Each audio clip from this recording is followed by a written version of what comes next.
So, back about 6 years ago, in 2015, I made a video called Buddhist Schools, a Broad Overview. And I pulled material from different sources and had kind of a crude chart. And my purpose was basically not only to share with those that might watch the video and listen to the explanations, but also to educate myself a little bit better in terms of what is the breakdown of the various schools within Buddhism. Of course, in one sense, it's said that there are 84,000 paths within Buddhism.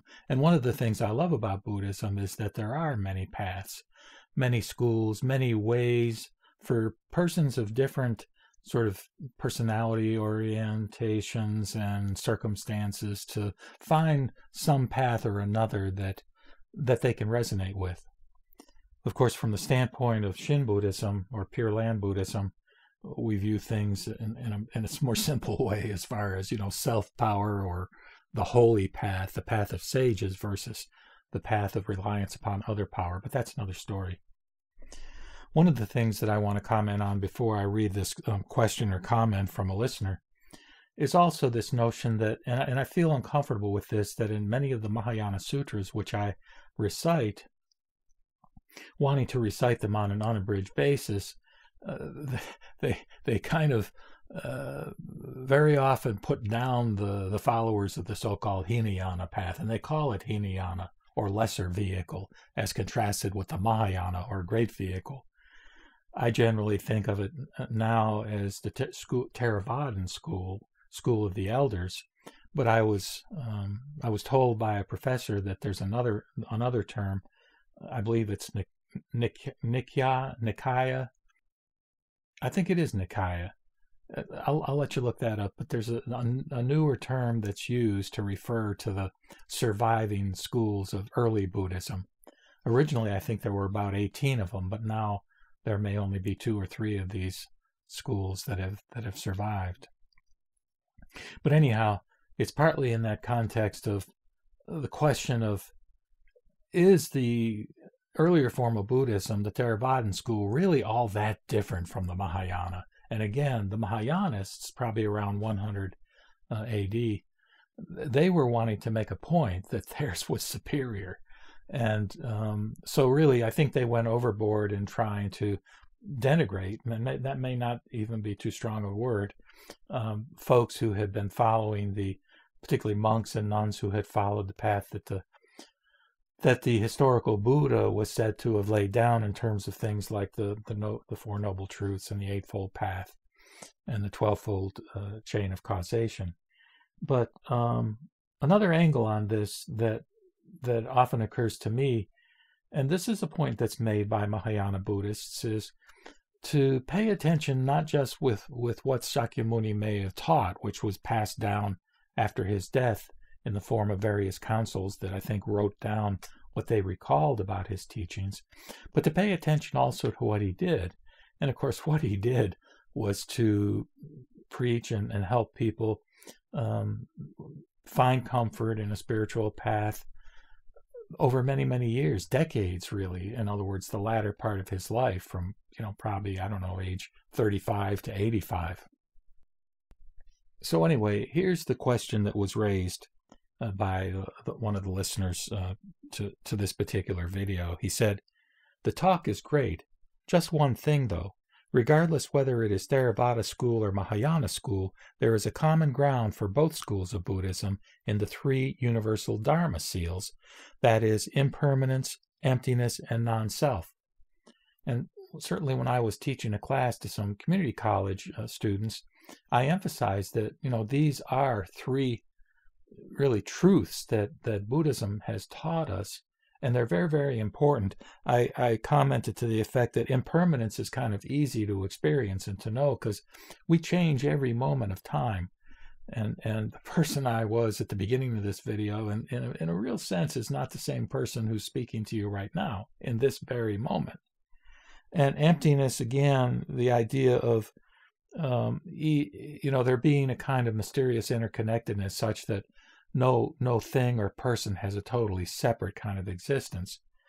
And of course, non-self, that's related also, and it's kind of a tougher one to to grasp intuitively, because we feel we are a self. I am John. I do have a life history and a life circumstance at this time, but when we delve down deeper into the nature of reality, we find that that's basically an illusion. Anyway, he said, for the teaching to be true Buddhism, it always has these three seals. For the difference between two schools, the Theravada emphasize on liberating oneself, spiritual enlightenment at the highest level of arhat.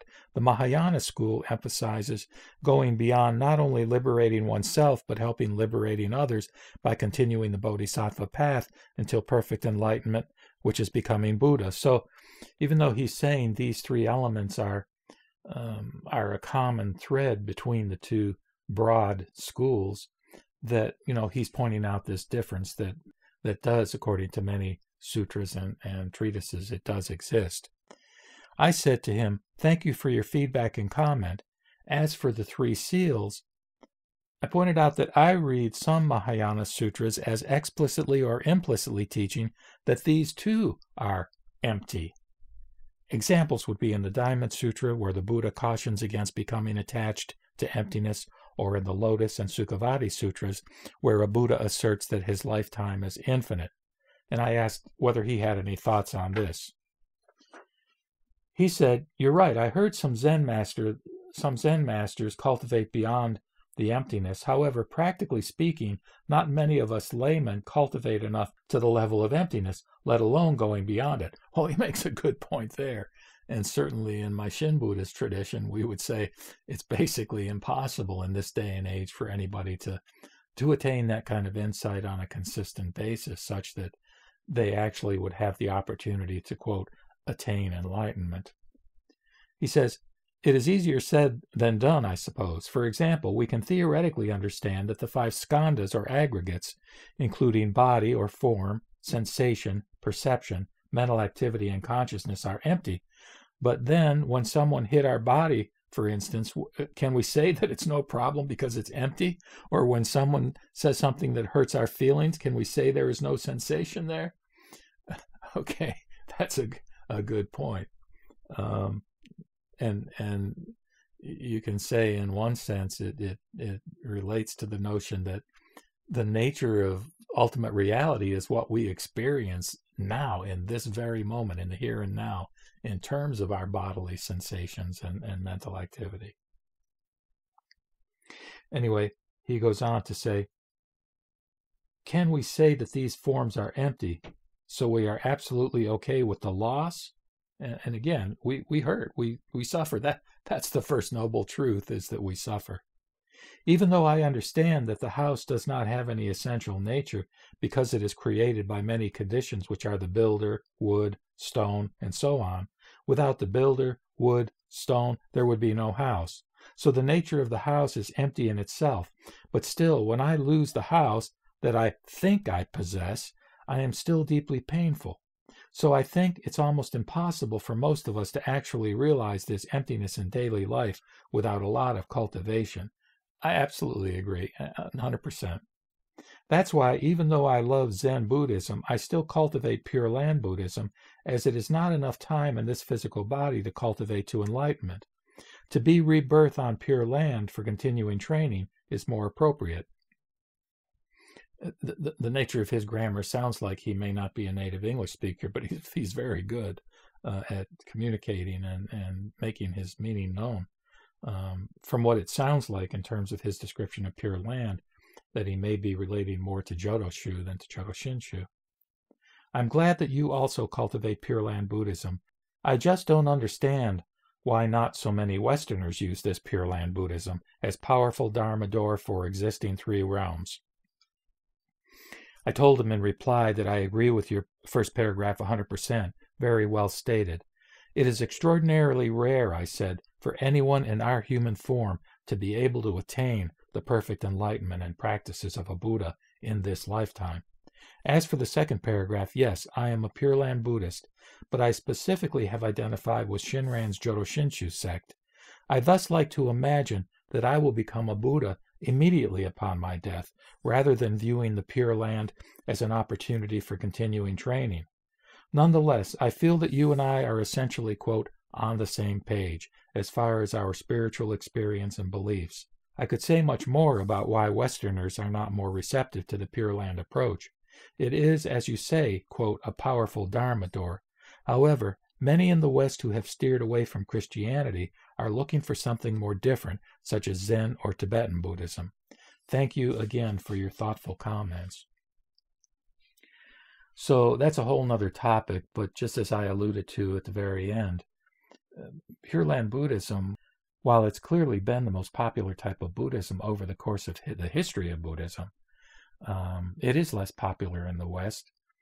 You know, Zen offers a very intriguing and compelling practice in the form of Zazen, and Tibetan is very colorful and has many elements that are attractive to folks who are looking for a tradition that's different than what people generally get exposed to, such as Christianity or Judaism.